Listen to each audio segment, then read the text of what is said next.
Bismillahirrahmanirrahim. Assalamualaikum warahmatullahi wabarakatuh. Alhamdulillahi rabbil alamin. Wassalatu wassalamu ala ashrafil anbiya'i wal mursalin. Nahmaduhu wa nasta'inuhu wa nastaghfiruh.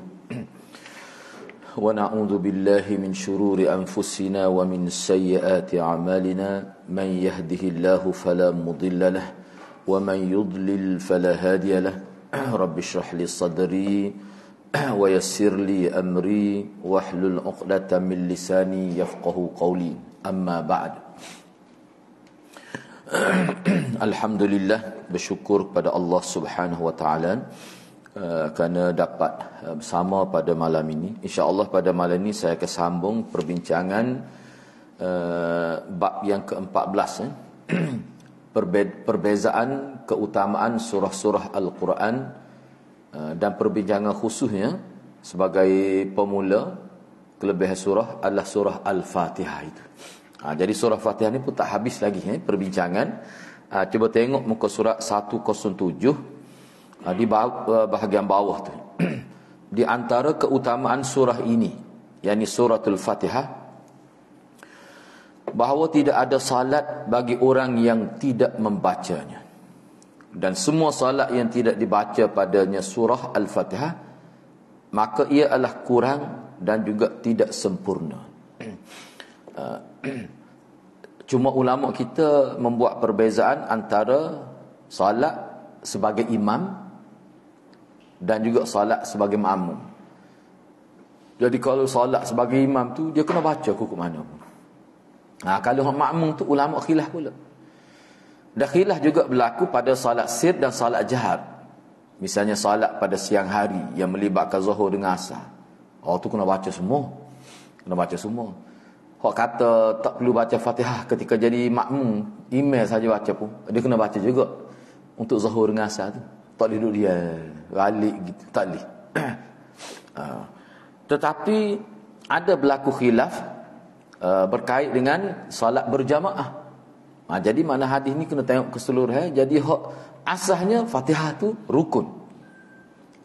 Tapi kalau dalam bab salat Jumaah misalnya, ni anak sebut dulu supaya kita tidak terlepas pandai. Misalnya kalau kita jadi makmum, kalau dalam mazhab Syafi'i kena baca hukum mana pun. Tapi setengah-setengah mazhab tak perlu baca. Tetapi yang kata tak perlu baca tu pun dia kata kalau baca adalah hati molek juga. Tu pula. Tapi kalau tak baca sah semaya sebab dia jadi makmum. Itu kalau tidak dalam mazhab Syafi'i. Kalau mazhab Syafi'i tak boleh, kena baca juga. Sebab tu dalam mazhab Syafi'i dianjurkan mana imam tu dia berhenti sekejap. Selepas dia baca Fatihah tu dia berhenti sekejap. Dia bagi peluang kepada makmum ni baca Fatihah. Selepas tu baru dia baca ayat. Baik, tak apalah. Jadi bila kita belajar, kita boleh pilihlah yang mana tu berdasar kepada kekuatan dalil sebagaimana yang disebut oleh ulama tu. Boleh, tidak jadi masalah. Tidak kata mesti kena ikut gini dalam bab fiqh. Tidak begitu. Dia ada kelonggaran, dia ada kelonggaran lah di situ. Baik. Imam Muslim meriwayatkan dalam kitab sahihnya dari hadis Abu Hurairah radhiyallahu anhu daripada Nabi sallallahu alaihi wasallam. Beliau bersabda, Man salla salatan lam yaqra fiha bi ummil Quran fahiya khidaj thalathan ghairu tamam. Sesiapa yang mengerjakan satu salat dan tidak dibacakan padanya ummul Quran, maka dia kurang sebanyak maka khidaj, Nabi sebut 3 kali. Khidaj, fahiya khidaj, fahiya khidaj, fahiya khidaj ghairu tamam. Maka ia kurang. Ia kurang. Jadi ia sampai 3 kali. Lepas tu Nabi kata ghairu taman, tak sempurna salat dia. Baik. Sebenarnya berkenaan dengan khidas ni ulama berbeza pandangan. Maksud khidas, ada kata khidas ni maknanya tak sah lah. Macam-macam pula khilaf. Setengah kata solat itu jadi tidak berkualiti. Sebab sah tetap sah lah, tapi jadi tidak berkualiti. Sebab tu anda sebut tadi, kalau dalam semaya sid semua kata kena baca. Baik. Kita tidak lebih bincang itulah. Dikatakan kepada Abi Hurairah, sesungguhnya kami berada di belakang imam. Beliau berkata, bacalah ia dalam dirimu sesungguhnya aku mendengar Rasulullah bersabda. Jadi Abu Hurairah antara sahabat yang mengatakan kena baca.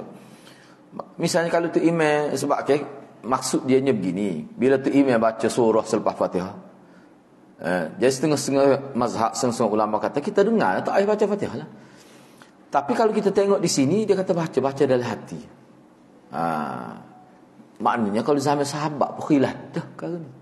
Nak baca dalam hati. Hati maksudnya dia boleh fokus satu perkara ya. Dan kalau kita niat dalam hati, cuba menghayati baca Fatihah imam, baca ayat lain, tak dengar apa dah tu imam, dia lingo dengan hati dia kena selaras.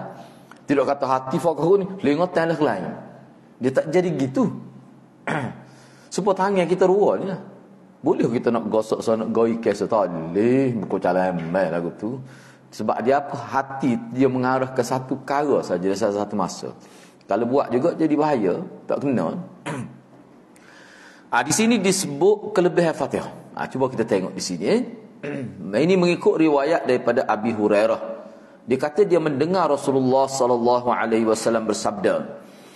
Qala Allah Taala.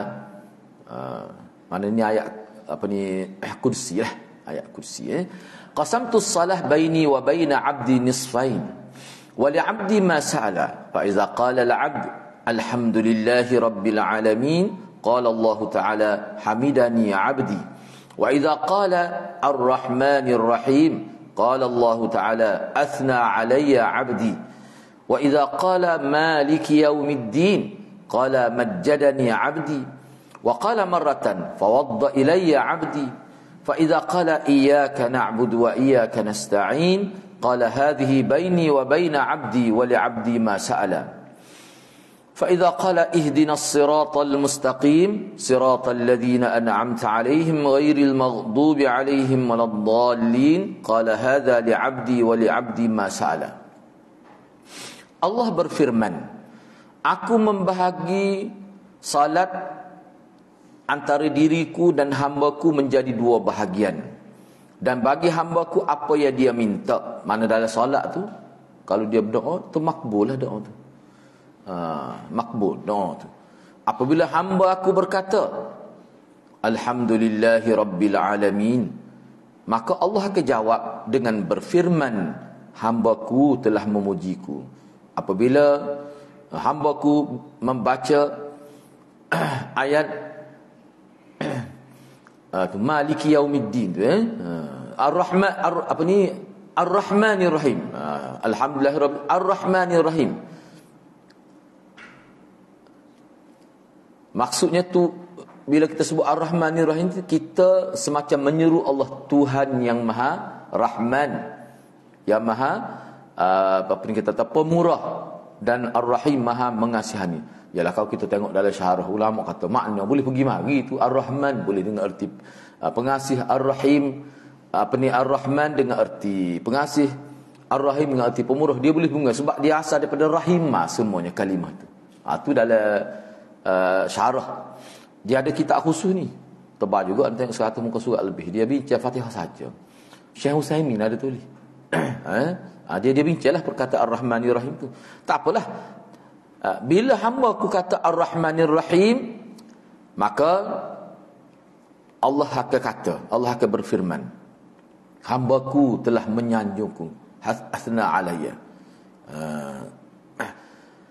Dan bila hamba aku kata Maliki yaumiddin, terjemahan raja tu bukan bacaan Maliki tu. Kalau Malik ada alih tu dengan erti yang memiliki hari pembalasan. Tapi bila terjemah raja mana Maliki yaumiddin. Malik tu mana raja. Kalau kata malak jadi malaikat pula. Ada kita dengar tu Tok Khatib baca khutbah Malakana Sultan, dia kata mana raja kami, apa tu malaikat kami, sultan dah jadinya. Bukan Malik. Kalau Malik tu mana raja, dia kata Malakana Sultan. Salah tu. Muka tidak bahasa kita tu kan gitu kan. Malakul maut. Tu malak. Malak tu mana malaikat. Kalau Malik itu raja. Malik yang memiliki. Mulkun mana kerajaan. Milkun milik. Kalimah sama ya, cuma dia ada beza baris tu jadi berubah makna. Jadi kalau kita berdasarkan pada atas tu, kita kena terjemah ginilah. Sebab dia kata Maliki Yaumiddin. Maknanya terjemah hadiahnya yang memiliki, Tuhan yang memiliki hari pembalasan itu. Ad-din itu sendiri pun dia banyak huraian dia pula apa maksud ad-din itu. Maka Allah akan berfirman bila hamba dia kata Maliki Yaumiddin, maka Allah akan berfirman, hambaku telah mengagungkan aku.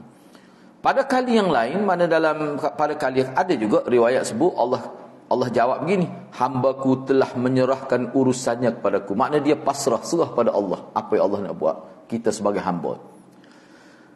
Bila hambaku berkata iyyaka na'budu wa iyyaka nasta'in, maka Allah akan jawab dengan firman-Nya, ini antara aku dan hambaku.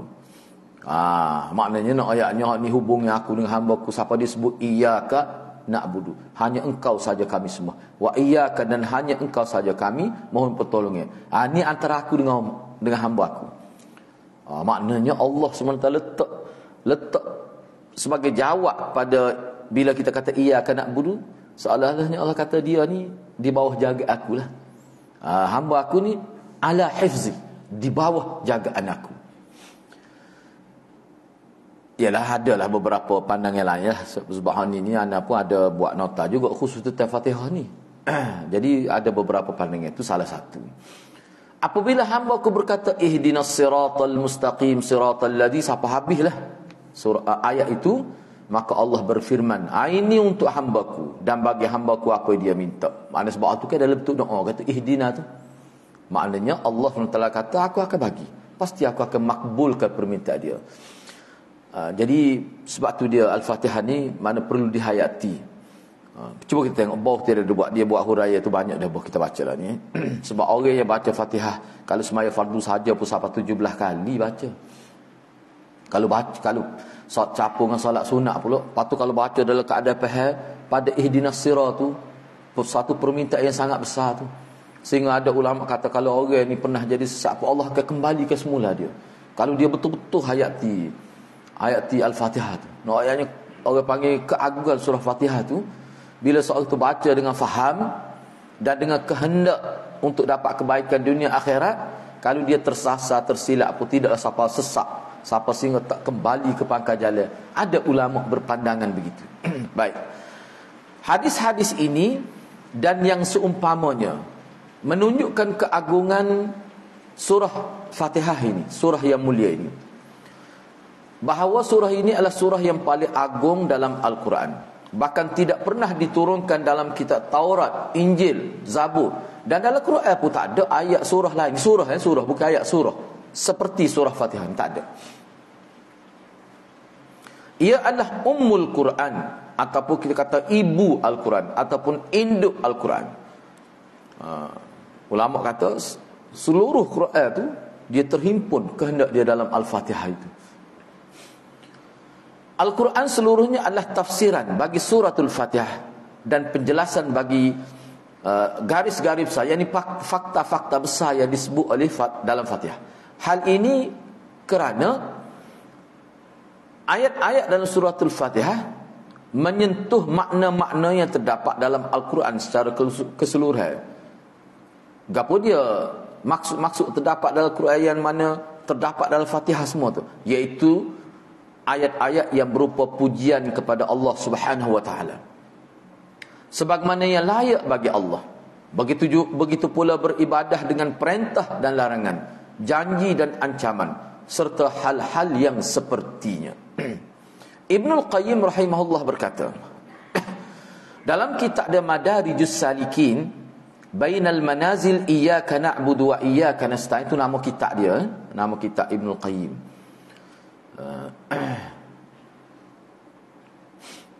Ketahuilah, dia sebut dalam kitab dia ni, ketahuilah sesungguhnya surah Fatihah ini mengandungi tujuan-tujuan yang asas, yang pokok, yang utama, yang tinggi, dengan kandungan yang lengkap dan mencakup dan menyentuh semua sentuhan-sentuhan yang sempurna. Apa saja kandungan agama sebenarnya sudah disentuh dalam Fatihah tu.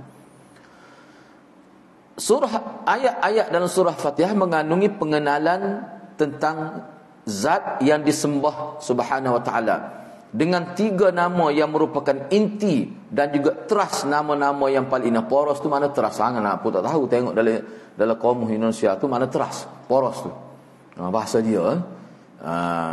Dan juga poros tu maknanya teras nama-nama yang paling indah dan sifat-sifat yang mulia, nama-nama Allah dan sifat-sifat Allah yang mulia tu. Ketiga yang dimasukkan 3 nama tu ialah Allah, Ismul Zat, Rabb, tu nama Tuhan, dan juga Ar-Rahman. Surah ini menjelaskan pula tentang uluhiyah. Orang panggil dalam istilah pengajar, kita kata akidah ni, orang panggil sifat 3 tu lah, iaitu tauhid uluhiyah, tauhid ibadat maksudnya. Tauhid uluhiyah mana? Tauhid ibadat. Dan tauhid rububiyah, tauhid dari segi mengesahkan Allah dari sudut khaliqiyah. Khaliqiyah dari sudut penciptaan. Bila kita kata alhamdulillah lah tu uluhiyah lah. Rabbi mana Tuhan. Ulama kata Rabb ni dia ada 2 perkataan. Dia serentak kena ada, tak dipisah. Apa dia? Menciptakan makhluk dan mengurus makhluk. Tuhan itulah dia panggil rububiyah secara umumnya. 2 perkara tu. Kemudian selagi dan rahmah. Rahmah ni makna Tuhan yang sangat mengasihani makhluk dia. Hingga beliau berkata, sampailah hingga Ibnu Qayyim ni sebut, dia kata surah Fatihah juga menyentuh penetapan tentang hari bangkit. Balasan bagi hamba atas amalan-amalan mereka yang baik maupun yang buruk. Itulah Maliki Yaumiddin, itulah Maliki Yaumiddin. Ad-din tu ialah macam-macam, semua kata hari agama, hari pembalasan, macam-macam kalimah ad-din itu diterjemah. Kukuk mana pun hari akhirat lah tu. Terjemah kukuk mana pun ad-din tu mana hari akhirat.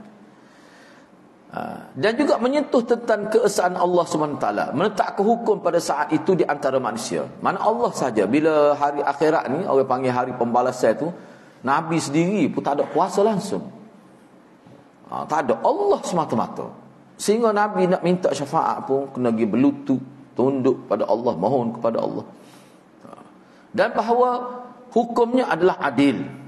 Itu huraian dia lah. Semua ini terkandung dalam firman-Nya Maliki Yaumiddin itu. Lalu ayat ini mengandungi pula penetapan tentang kenabian dari sejumlah, dari sudut-sudut lain, pula. Menetapkan tentang kenabian. Dari sudut mana tentang kenabian tu? Mana ulama sebut, mana iyyaka na'budu wa iyyaka nasta'in. Nabi boleh sebut. Nabi boleh sebut tentang hari pembalasan. Sebab tu tak boleh nak access maklumat kecuali daripada wahyu. Wahyu ni Nabi ya. Wahyu ni Nabi ya.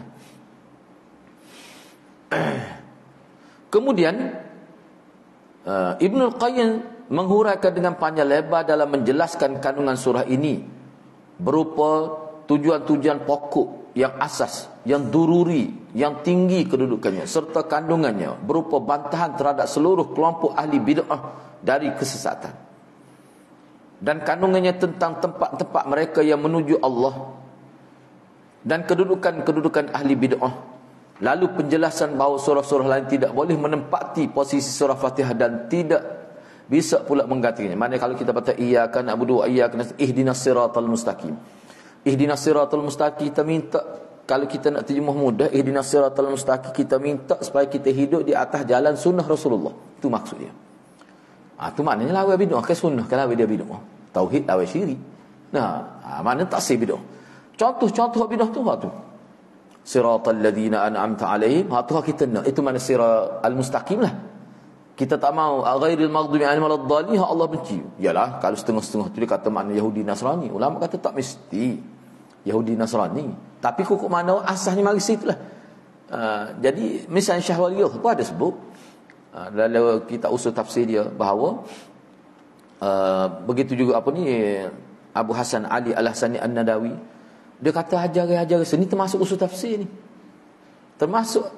Jadi kalau kita nak faham ajaran salah wujud sampai kiamat ni, dia kena buat kajian tu. Ajaran salah yang sebut dalam Quran. Apa dia? Yahudi, Nasrani, popok mulhid, misalnya musyrikin, popok munafik. Popok ni ya sebenarnya yang pecah apa ni kita kata keluar ajaran salah pada popok ni. Jadi kalau buat kajian hak tu kita akan boleh faham hak asas-asas ajaran salah. Mari daripada hak ni musyrikin, munafikin, Yahudi, Nasrani, Patut ada lagi sebagai mulhid, golongan ilhad ini. Yang ni golongan yang tidak percaya kepada Tuhan. Tu daripada situ ya. Baik. Dari sini menjadi sesuatu yang sangat ditekankan. Ayatnya kita bila kita baca Fatihah ni kan, dia kena ingat tu. Dia kena faham tu, ihdinas siratal mustaqim. Maknanya kita mohon jalan yang mustaqim, lurus. Sirat hanifiyah itu. Hanifiyah itu. Tu minta tu. Di sini menjadi sesuatu yang sangat ditekankan bagi setiap Muslim untuk memberi perhatian lebih serius terhadap surah yang mulia ini. Baik kita hafal, mempelajari surah ini, sama ada dari sudut tadabbur dan sebagainya lah. Seorang Muslim membacanya dalam salat fardu sehari semalam sebanyak 17 kali. Apabila dia buat pula salat-salat sunat kat, jadi banyak lagi lah. Jadi maknanya dia baca surah Fatihah ni dalam sehari tidak sekadar 17 kali, lebih. Lepas tu kalau capur pula seumur hidup dia banyak benar. Dia sejauh mana dia boleh hayati tu.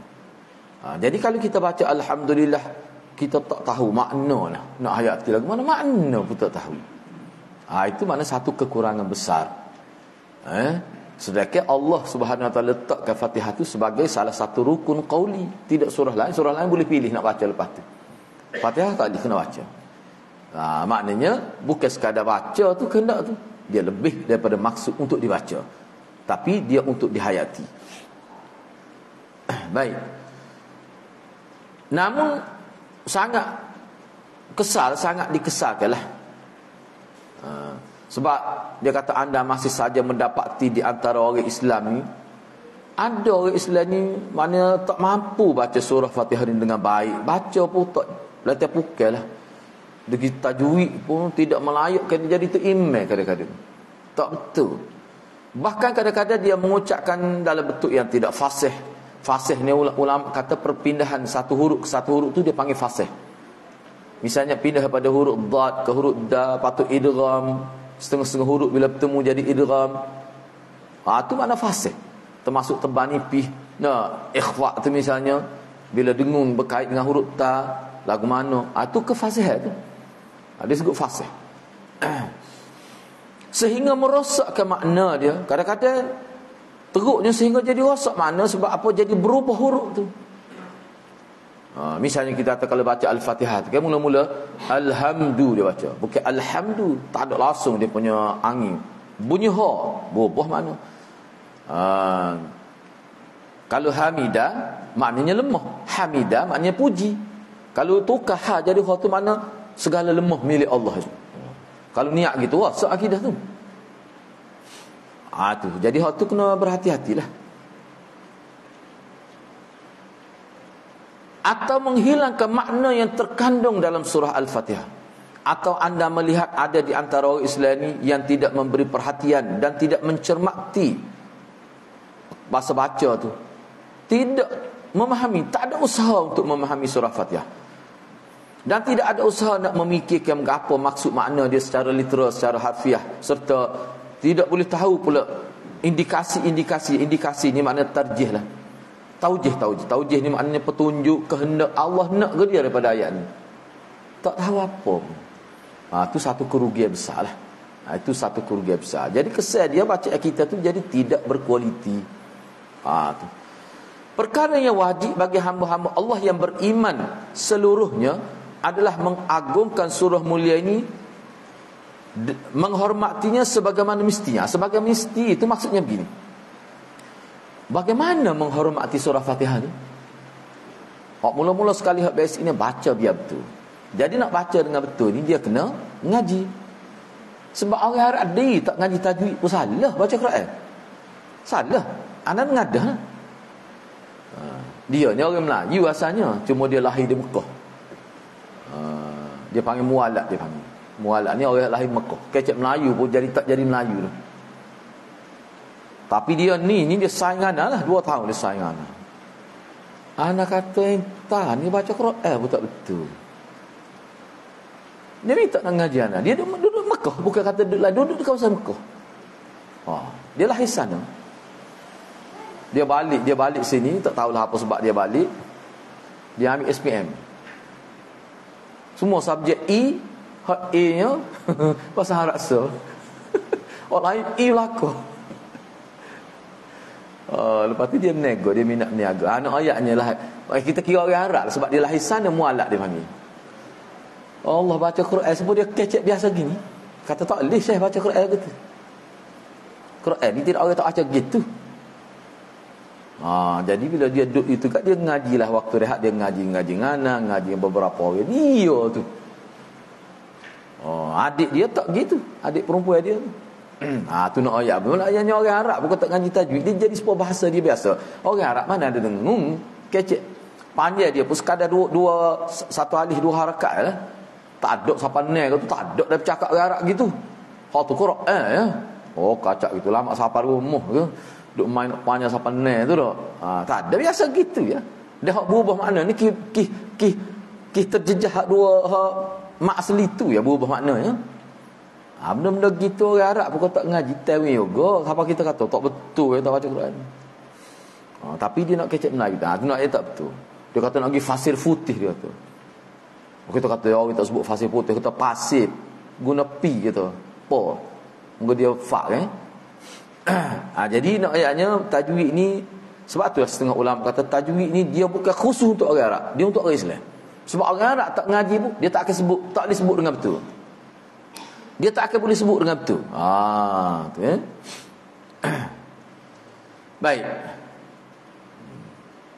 Jadi hormat pada surah Fatihah ni dengan apa? Dengan mempelajari dia. Itu makna hormat dia. Sama ada pelajar dalam konteks tajwid ataupun memahami maksud dia tu.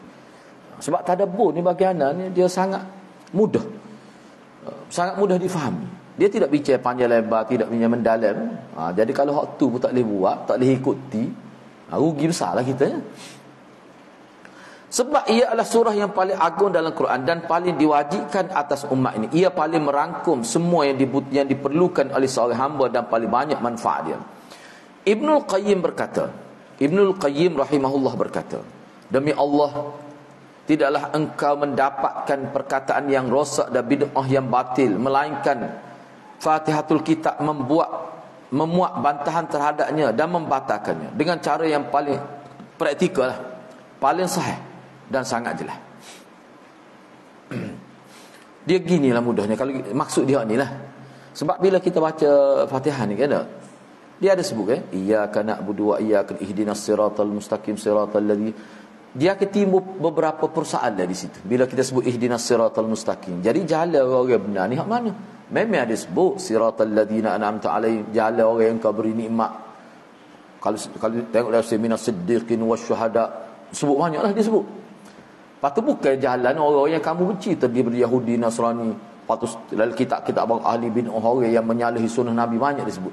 Jadi kalau kita faham gitu, makna bila kita baca Fatihah, dia panggil insya'iyah daripada Fatihah tu. Insya'iyah, kehendak tuntut daripada Fatihah tu, kita kena ikut jalan Nabi. Tu jalan siratal mustaqim. Selain daripada tu, itu jalan ghairil maghdubi alaihim waladdallin. Tu. Baik. Tidak pula anda mendapatkan satu permasalahan pengetahuan tentang Allah, amal-amal hati, obat-obat hati, penyakit-penyakit dan sakit-sakit yang dideritanya, melainkan dalam surah Al-Fatihah terdapat kuncinya dan letak petunjuk kepadanya. Hal ini setengah ulama dia kata maknanya bertawassul lah, bertawassul dengan baca Fatihah ni. Seperti mana sahabat bila sakit kadang-kadang dia berubat dengan Fatihah ni. Bukan Fatihah tu obat sakit perut, obat sakit dada, bertawassul dengan surah Fatihah tu. Mana baca surah Fatihah dengan betul, dengan penghayatan, kemudian Allah dengan berkat surah Fatihah aku baca tolonglah sembuhkan kami. Itu makna gitu. Tak ada ulama kata surah Fatihah ni ayat ni obat sakit kepala no. Obat sakit perut, obat curah perut. Tak ada gitu. Cuma surah Fatihah kerana surah paling agung, bila kita baca kita bertawassul dengan dia. Tawassul dengan amal soleh lah panggil tu. Tu ulama kata boleh. Sebab batas tu pula tak ada langsung bab sakit lutut. Baca surah berkait dengan dia ayat tu. Nyago mau kursi tak boleh gitu. Bagaimana kalau kita sebut khusus gitu ayat ni untuk ni. Itu tahrif makna tu. Dia menyelewengkan makna Quran. Dia tak ubah lafaz, tapi dia telah lain jadi makna tu. Bahaya tu. Setengah ulama kata kalau menganggap halal tu boleh jadi rosak akidah. Kalau anggap halal tapi dia tidak sampai begitu, tapi kalau dia anggap halal sungguh, maknanya begitu juga tidak ada satu peringkat daripada peringkat-peringkat perjalanan menuju Tuhan semesta alam melainkan permulaan dan pengakhirannya terdapat dalam surah Al-Fatihah. Sebab surah Fatihah ni dia ada sebut, dia ada sentuh tentang kehidupan di alam musyahadah dan juga sentuh di alam akhirat. Pagi tadi pun anda sebut dalam pengajian Mukhtasar Muslim tu, ulama kata sebab dalam hadis Nabi ni ada Nabi sebut, Nabi kata tu'minu bil ba'thil akhir. Apa sebut dalam kita kata dalam hadis-hadis lain tak sebut, tiba-tiba hadis tu sebut, hadis yang ke-97 lah dalam surah Sahih Muslim tu. Ulama bincanglah kenapa disebut antara rukun iman adalah beriman kepada hari bangkit yang akhir. Sebut al-akhir. Di situlah ulama sebut, dia kata bangkit ni kalau mengikut ulama dia ada al-ba'sul awal dan al-ba'sul akhir. Ba'sul awal ni mana bila kita asalnya kita tidak ada. Bila kita dikandung, bila ibu kita mengandungkan kita, bila kita lahir, itu dia panggil al-ba'sul awal. Al-ba'sul awal ni secara umum lah, ringkas perbincangannya, kebangkitan kita sebagai manusia tu, kita masih lagi ada, Allah beri peluang sampai kita mati untuk baiki buku catatan amalan kita. Mana kalau kita ada buat dosa, kita boleh bertaubat, jadi hilang, boleh baiki lagi. Lepas tu kita nak baiki dari sudut menambahkan kebaikan, kita buat amal, jadi bertambah catatan kebaikan, mana boleh lagi. Tetapi bila berlaku al-ba'thul akhir, yakni manusia keluar daripada kubur, sebab sebelum tu dia sebut waliqa'i, kena percaya tentang pertemuan kita dengan Allah. Lepas tu bila gabung tu, ulama kata maksud dia al-ba'sul akhir ini maknanya kebangkitan kita lahir daripada kubur dengan maksud untuk pergi ke satu tempat yang bernama mahsyar. Situ untuk liqa'i rabbih, untuk bertemu Tuhan. Tu dia panggil al-ba'sul akhir. Buku catatan kita tak boleh ubah dah tu. Tak boleh nak ubah. Mana kalau ada dosa pun tak boleh nak hilang dah. Pahala pun tak boleh nak tambah dah, tak boleh dah. Sebab apa? Al-ba'sul akhir. Jadi kalau nak ubah buku amalan kita tu, al-ba'sul awal. Yang ni lah dia panggil al-ba'sul. Ada diguna istilah begitu. Baik. Sesungguhnya demi Allah, kata Ibnul Qayyim lagi, urusan surah Al-Fatihah, yakni perkara-perkara yang disebut, fakta-fakta yang disebut dalam surah Al-Fatihah lebih agung daripada itu dan lebih tinggi lagi daripada yang disebut itu. Jika seseorang hamba merealisasikannya, berpegang kepada taujih surah Fatihah, yakni kehendak surah Fatihah, memahami konsekuensi dia, sebagaimana mestinya kita faham kehendak konsekuensinya. Kalau dalam bahasa Arab kan dia kata, dia panggil taujih ataupun insya. Taujih arah-arah dalam Fatihah tu, dia ada arah dia. Dia gini, dia ayat Quran dia ada istilah, dia panggil lafaz dia nampak macam khabari, tetapi di sebalik itu dia ada insya'i maknan. Khabariyah lafzan, insya'iyah maknan disebut. Makna ayat tu nampak macam ayat penyata, ayat menceritakan fakta, tak ada makna perintah ke apa, tak ada, tetapi hakikatnya ada. Ayat-ayat sebegitu disebut dalam istilah dia panggil khabariyah lafzan. Zahir nampak macam penceritaan, ayat penyata, tapi dari segi maksud ayat tu yang tersiratnya, dari segi makna insya'i, ada kehendak. Orang panggil iqtidak dia tu. Gapo dia kehendak Fatihah ni? Nak supaya kita betul kehidupan dunia kita ni selarah dengan kehendak Allah Subhanahu Wa Taala. Tu dia kata bila, sebab Allah tidak direct dengan manusia. Memang hak ni dalam ajaran ahli sunnah ni memang jelas, tak ada khilaf. Allah bila dia nak berurusan dengan manusia, dia tidak direct dengan manusia, dia melalui rasul dia, dia melalui nabi. Allah nak suruh kita buat apa, dia tidak direct ayat ke kita, tapi dia melalui rasul dia. Tu Allah sistemkan begitu. Sini dia sebut. Sini dia sebut. Katakanlah seorang itu terjerumus dalam bid'ah, dalam keadaan dia jaga syirik atau ditimpa salah satu penyakit hati, melainkan hal itu sifatnya berupa sentuhan sementara dan tidak akan menetaplah. Maksudnya ke dia. Mana orang yang betul-betul faham Fatihah ni, kalau adalah berlaku dia rosak ke, berlaku kesilapan bid'ah, siapa peringkat boleh ada syirik ke, dia tetap dia akan kembali kepada pangkal jalan. Apa? Sebab Fatihah tu sudah lama memberi kesan kepada hati dia. Siapa ada yang Ibn Qayyim kata gitu. Mana boleh berlaku? Boleh berlaku begitu. Boleh berlaku. Supaya ginilah mudahnya. Setengah-setengah ulama kata, orang yang sentiasa baca Quran faham Quran, supaya kita lah contoh kita duduk ngaji seumur duduk baca ke ni. Kalau ada buat salah, dia tak serupa dengan orang hak tak terlibat dengan Quran, tak terlibat mengaji, buat salah, dia tak sama. Sebab orang yang sentiasa terlibat dengan nasihat-nasihat Quran dengan hadis ni, kalau dia buat salah pun dia cepat rujuk kepada pangkal jalan. Dia cepat bertaubat. Itu antara hikmah yang tersirat di sebalik orang panggil melazimi Quran dan sunnah. Itu memang disebut. Sini pun dia ada sebut juga. Baik. Dengan ini kita telah sampai kepada peringkat akhir apa yang ingin dijelaskan di tempat ini. Seraya memuji Allah Taala, menyanjungnya dengan sanjungan yang patut baginya, dan dengan sanjungannya atas dirinya, pujian yang tidak pernah merasa cukup, tidak diingkari dan tidak pula ditinggalkan, serta tidak pernah merasa tidak memerlukan kepada Tuhan. Dia nak ayat juga dia nak ayat sini, kalau kita nak puji Tuhan, kita guna bahasa Allah puji diri dia sendiri lebih baik. Kita nak puji Allah, kita guna bahasa yang Nabi puji Allah. Maknanya kita guna lafaz wahyu untuk puji Tuhan. Sebab dengan anak ni lemah sangat kita. Ada juga di kedai Japar Rawah tu, dia panggil lam'atul aurat. Biasa dengar tak? Lam'atul aurat ni maknanya gemerlapan wirid-wirid. Allah berat sangat dia tu. Ditunjuk pada anak hari ni, hari Sabtu kemarin, pagi kemarin, lepas kuliah di klinik Dr. Muhtar, dia tunjuk. Anak ambil buku tu, duduk baca lah ni. Mana siapa baca selawat ni, selawat tu tidak daripada Nabi, 160 selawat. Bukan barakat makiyah tu lain, tu banyak lagi. Baca tu sekali. Boleh pahala haji 100,000 pahala haji. Bukan 100 100,000. Boleh pahala orang buat haji 100,000. Baca tu. Tak selawat tu kita tengok, kita tahu dah bukan bahasa Arab zaman Nabi tu. Pelik lah anak pun. Pelik anak kata bahaya ni. Rupanya hak ni wallahualam, minta maaf ni anak sebut ni berdasar pada situlah. Dia kata hak tu adalah merupakan sebuah kitab tu dikumpul oleh anak murid dia. Inilah yang menjadi amalan sepanjang hayat ahli Kutai. Tak boleh ahli Kutai. Tak boleh ahli Kutai tak? Ahli Kutai duduk apa ni Kutai lah. Dia sebut situ, ada sebut situ. Rupanya tu anak murid dia kumpul. Oh pagok kalau lagu tu. Jual Japar Rawah. Kau itu pun beli Japar Rawah. Mula-mula dia tengok tu, nampak comel, dia pergi buat asal kulit nipis, dia pergi upah orang buat kulit tebal habis ke 40 riyal.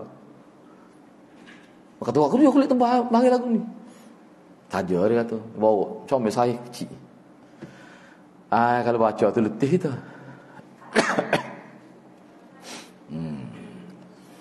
Lepas tu ada juga orang tadi siapa dia baca subhanallah 100 kali. Amal hak ni boleh. Ni boleh 100,000 juga, 100,000. Supaya 100,000 mengerjakan haji juga. Ni di masjid lah. Dia sebut nama, anda tak sebut nama lah ustaz tu. Jadi hak jual ayat ni orang cerdik lah, orang pegang jawatan besar dalam kerajaan dulu. Dia kata bukan sekali ustaz ni, berkali kata berat kalau mengajar lagu ni.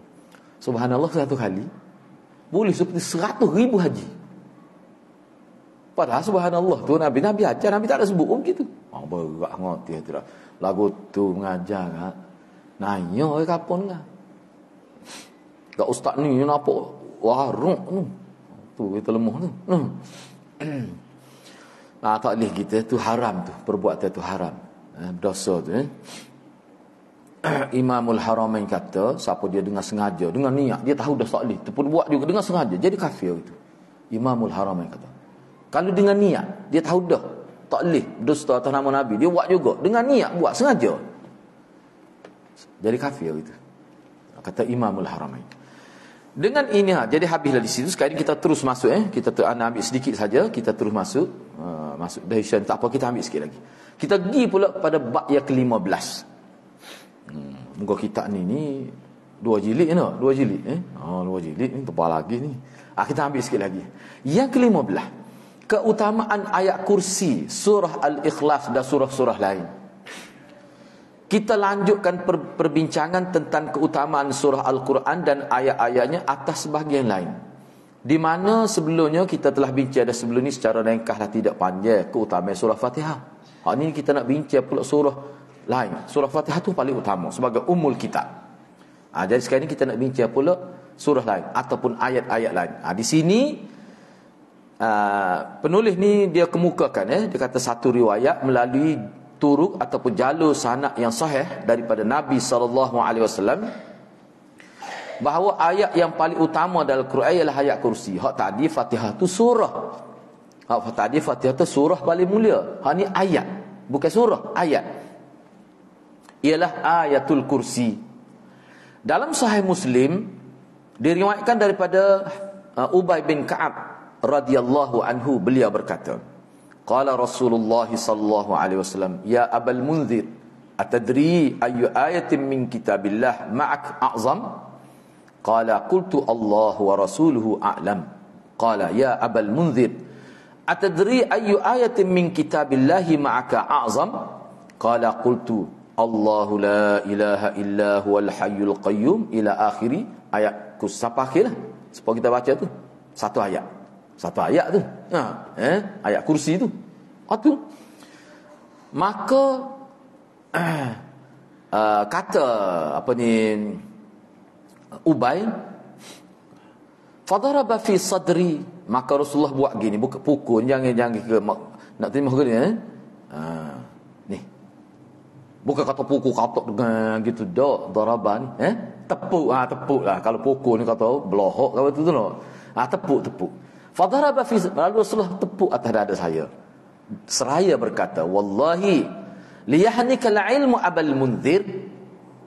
Ana ubah sikit terjemah sebab lam tu lam amar ghaib tu kita terjemah gini, demi Allah wahai Abul Munzir, biarlah ilmu menjadi sesuatu yang menenangkan bagimu.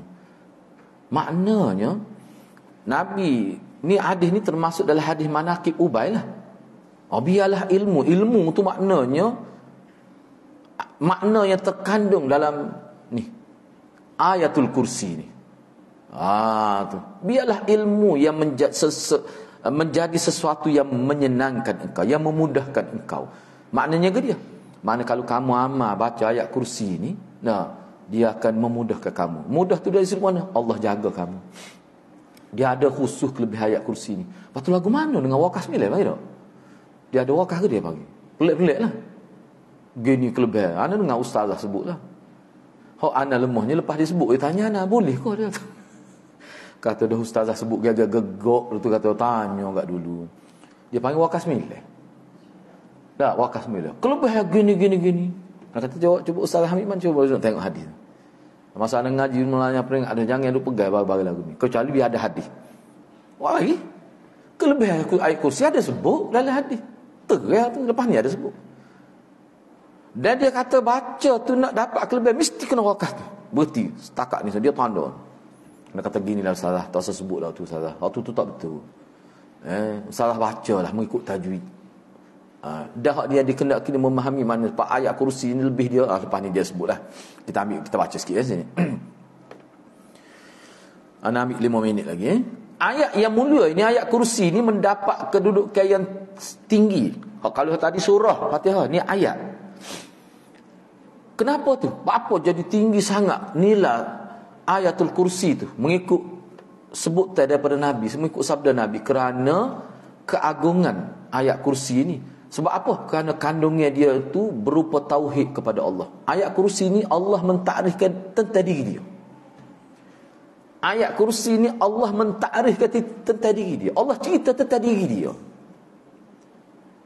Allah cerita tentang keagungan dia dan keelokan, memuji dia. Serta dalam ayat kursi Allah sebut sifat-sifat keagungan dan kesempurnaan dia sendiri. Dia sebut, Allah sebut. Ia menyentuh nama-nama Allah sebanyak 5 nama.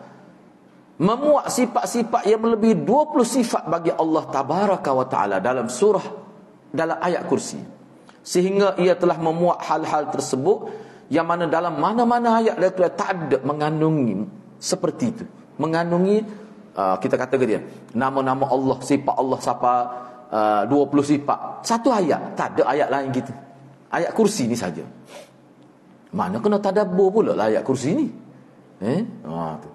Syekhul Islam Ibn Taymiyah rahimahullah berkata, tidak ada, tapi sayangnya orang kita ni dia guna atu.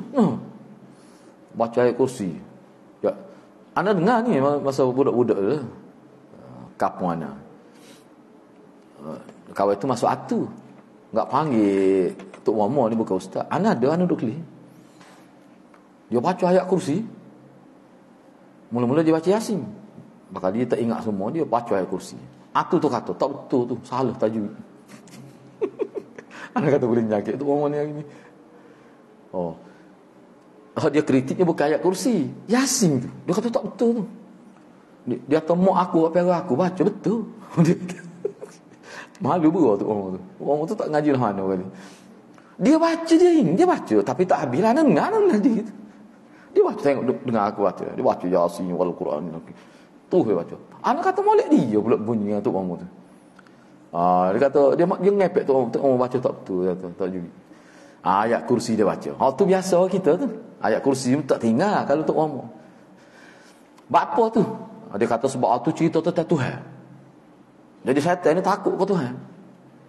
Dia girut tu. Tak apalah, biar Tuhan dia lah. Kita nak ayat sini lebih ayat kursi sebab Allah mentakrifkan diri dia dalam ayat tu. Jadi kata Syekhul Islam Ibn Taymiyah, dia kata tidak ada dalam ayat Quran satu ayat pun yang kandungannya seperti yang terkandung dalam ayat kursi. Tak ada. Hanya sahaja Allah SWT menyebutkan di awal surah Al-Hadid dan surah Al-Hajj sejumlah sifat, namun dalam beberapa ayat dan bukan dalam satu ayat. Ni kita kira satu ayat. Kalau lain dalam banyak ayat bersama-sama 3-4 ayat, tu beberapa ayat. Ni sayat. Qul huwallah tu berapa ayat, bukan sayat. Tapi satu-satu surah lah. Ni ada ayat. Tu maksud dia. Tu kata Ibn Taymiyah. Oleh kerana itu termasuk keutamaan surah yang mulia ini, iaitu bahawa orang yang membacanya dalam satu malam nescaya sentiasa mendapat hifzullah, mendapat penjaga. Allah akan jaga dia. Tu memang sahih nak ni. Dia tidak didekati oleh syaitan hingga ke subuh. Keterangan ini terdapat dalam Sahih Bukhari yang bersumberkan daripada hadis Abu Hurairah dengan matan yang panjang, dengan lafaz yang panjang. Di antara keutamaan surah ayat kursi lagi, apa yang tercantum dalam Sunan An-Nasa'i dan juga dalam kitab-kitab sunan yang lain, satu hadis yang bersumberkan daripada Abu Umamah radhiyallahu anhu daripada Nabi SAW. Sesungguhnya beliau telah bersabda, "Man qara'a ayatal kursi fi duburi kulli salatin maktubah la yamna'hu min dukhulil jannah illa an yamut." Sesiapa yang membaca ayat kursi di belakang setiap salat fardu, maka tidak ada yang mencegahnya untuk masuk surga kecuali kematian. Sebab dia tak mati lagi, dia tidak masuk surga dah. Soalan gitu. Ayatnya sebab ulama sebut bukan kata baca ayat kursi untuk tentu masuk surga, tak cara dah lain dah. Bukan maksud gitu. Ayatnya baca ayat kursi dengan menghayati dengan amal. Amal ni mana? Bila semua amal dalam konteks ta'rif, amal ni kita kena amal ayat ni. Bukan sekali baca. Baca dengan tetap secara istiqamah, tu baru orang panggil istilah kena amal ayat ni. Ni sekali setahun orang tak panggil amal ayat aku tu. Setiap hari, setiap kali lepas semaya, 5 kali semaya gapo pun tak kira. Tapi walaupun dia sebut fardu, dak semaya mana pun boleh. Kita nak baca setiap kali lepas semaya ayat kursi. Di sebuah masjid tu dia balah tu imam dengan tu siap. Jaga dia biasa kita baca sebelum dia baca Allahullah, dia ada sebelum tu. Gapo dia baca? Nama dia tak ingat anak pun. Kalau kita tengok ayat kursi bermula dengan Allahu la ilaha illa huwal hayy. Tak. Tok siap. Dia ngepek kutu email. Bagaimana biasa kita baca lepas mai kan? Apa dah? Syahidallah annahu la ilaha illa. Syahidallah kan? Tak apa anak tengok. Jadi tu email tu telefon hana. Tu email telefon hana. Dia kata ayat kursi ni tidak bermula dengan ni ke? Dengan apa ni Allahullah. Kata memang lah Quran sebut gitu. Dia kata tu siap. Apa nampak? Tu siap kenapa kata email? Tu email tu dia mahu tu siap mahu tu email. Dia kata, jadi dia kata hana salah. Dia baca lepas maya tu, baca lepas maya. Dia amal, dia tambah sebelum Allahul la, dia ada baca lagi. Tak ingat ke dia. Mungkin kita tak je buat tu. Wa ilahukum ilahu wa wa ilahukum wa ilahukum ilahu la ilaha illallah. Lah ayat tu. Gapo dia? Tak nak tanya dia mula. Dia kata dengan terang. Siapa dia balas tu email tu telefon ana. Tu email tu jadi ragu pula. Ana kata Allah tu email je lah kata Allahu la ilah tu lah ayat kursinya. Patut dia baca lepas maya tu tambah tu tak kira tu. Ana ayatnya kita ni sebab apa? Kebiasaan dia tu jadi terbawa-bawa. Jadi dia kata maksud ayat kursinya sekali dengan tu. Ana kata kalau nak dari segi hukum bahaya ni kata ni. Ubah Quran tu kalau dia begitu. Tu nasihat dia jangan buat gitulah. Tak apalah tu Tak apalah, semua di sininya anak-anak ayatnya bila seseorang tu baca ayat kursi setiap fi duburi kulli salah ni, ana ambil satu maknalah. Sebab setengah ulama kata, dia kata baca sebelum bui salah, ada yang kata gitu. Sebab dia kata dubur ni masih semaya lagi. Sebab kita dubur ni mana belakang ujung. Kau dubur ni tidak bercantum dengan kita. Lagu mana lagu tu? Sebab dikira segi bahasa Arab. Setengah ulama kata dak fi duburi dengan mana selepas semaya. Baca selalu. Jangan tunggu lama. Tu mana dubur tu khilaf pula. Khilaf pada kalimah tu lah. Sebab kita dubur, kubur dan dubur. Dubur tu makna punggung lah, kita kata ujung. Dia sebenarnya kalau dari segi bahasa Arab dubur ni sesuatu yang selepas sulbi tu. Kalau kita ni kan ujung tu belakang tu kan, kita panggil ujung sulbi. Nah, kalau binatang dia tumbuh ke situ, tu dia panggil dubur. Tidak ke tubuh kita lagi tu. Jadi kalau baca setiap kali pada fi duburiku, pada dubur setiap Quran, dubur tu maknanya ujung, dia kata dalam semaya lagi tu. Kelah saya tu pula. Patut ulama lain kata jangan terlajuk tengok pada bahasa Nabi amal lagu mana. Hak tu molek tu. Nabi amal lagu mana? Nabi amal lepas semaya. Sahabat amal makna dubur sini maknanya selepas. Dubur bermakna ba'da salat. Situ pula. Jadi pakar tu lah. Jadi bacalah ayat kursi ni selepas setiap kali mayat tu. Gapo dia kelebihan dianya? Kalau kita sebut dalam bahasa kempen tanpa huraya, mana confirm dia masuk surga. Tak masuk lagi kita hati lagi ya. Tu bahasa kempen. Tetapi dari segi hurayanya maknanya bila seseorang amal ni dengan istiqamah, makna mudah untuk masuk surga. Peluang masuk surga lebih tinggi. Tu maksud dia. Sebab apa? Kalau tidak takut jadi, dia panggil ittikal. Istilah ittikal. Takut jadi ittikal. Ittikal ni jadi overconfident, jadi kita baca semua. Ada tu, jangan apa pernah amal. Sakit pinggang. Dia kata kalau nak kelebihan, tak kena baca ayat kursi 500 kali sebelum tidur.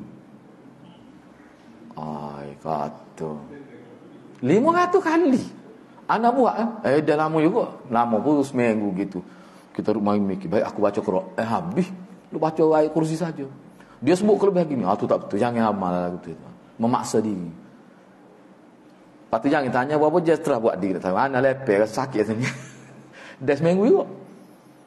Kononnya nak dapat kelebihan gini-gini. Kelebihan. Dia nak jadi tu bomo. Dia panggil nak transfer kekuatan dalamnya. Baca tu. Enggak, anak kata dia kalau anak buat juga boleh. Tertera dah seminggu tak sih. Kata baik aku baca Quran. Sebab Nabi baca Quran dalam riwayat. Nabi baca Quran bersambung-sambung. Mesti macam mata rantai gitu.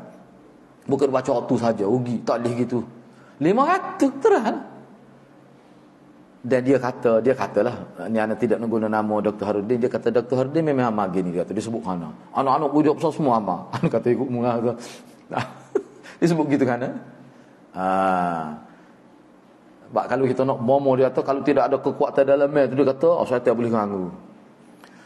Nabi ayat baca sekali. Nak tidur. Apa ni? Selepas semaya. Mana 5 kali ya kalau semaya fardu. 5 kali. Nak baca lebih tak apa sekali. Tapi bagi anak bila Nabi sebut sekali, sini lepas tu sekali molek. Lepas tu nak baca panjang tu lain. Nak baca banyak kali itu lebih baik lagi. Sebab Nabi sebut gini. Gitulah. Kemudian lain tu kita sambung semula lah insya-Allah. Mudah-mudahan Allah. Kita pun habis sikit sebab dia lepas tu surah Ikhlas. Ada sikit lagi. Ibnul Qayyim berkata lagi, telah sampai kepadaku dari syekh kami, guru dia lah, dia panggil Abul Abbas. Abul Abbas ni kunyah pada Ibn Taymiyah lah. Dia kata semoga Allah menyucikan ruh dia, maknanya minta supaya Allah bersihkan dosa dia lah maksudnya. Bahawa beliau ada kata, bila dia rayakkan anak murid dia kata, saya tak pernah tak baca lepas maya ayat kursi, baca semua lepas maya tak baca sekali. Sebuah hadis tadi. Makna tok guru dia hamam nah ni. Moleklah kita amal. Lepas tu kita baca surah Ikhlas pula lepas tu. Mudah-mudahan Allah berkati kita semua. Aku qauli hadza wa astaghfirullahal azim li wa lakum. Wassalamualaikum warahmatullahi wabarakatuh.